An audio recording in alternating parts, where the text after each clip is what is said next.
The Baron of Grogzwig by Charles Dickens. The Baron von Koldwithout of Grogzwig in Germany was as likely a young baron as you would wish to see. I needn't say that he lived in a castle, because that's of course. Neither need I say that he lived in an old castle, for what German baron ever lived in a new one?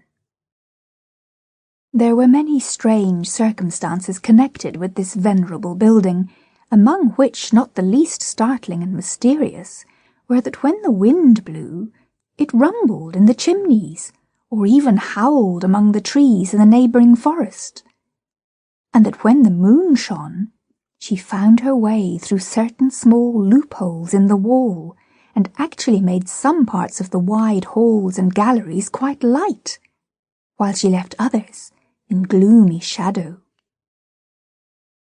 I believe that one of the baron's ancestors, being short of money, had inserted a dagger in a gentleman who called one night to ask his way, and it was supposed that these miraculous occurrences took place in consequence.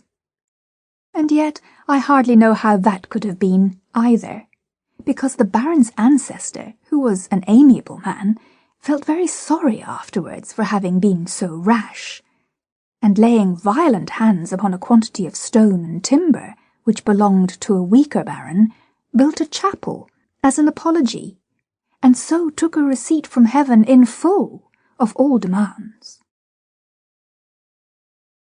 Talking of the baron's ancestor puts me in mind of the baron's great claims to respect on the score of his pedigree. I am afraid to say, I am sure, how many ancestors the baron had, but I know that he had a great many more than any other man of his time, and I only wish that he had lived in these latter days, that he might have done more. It is a very hard thing upon the great men of past centuries, that they should have come into the world so soon, because a man who was born 300 or 400 years ago cannot reasonably be expected to have had as many relations before him as a man who is born now. The last man, whoever he is, and he may be a cobbler, or some low vulgar dog, for aught we know, will have a longer pedigree than the greatest nobleman now alive, and I contend that this is not fair.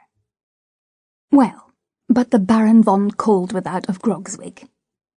He was a fine, swarthy fellow, with dark hair and large moustaches, who rode a hunting in... Sample complete. Ready to continue?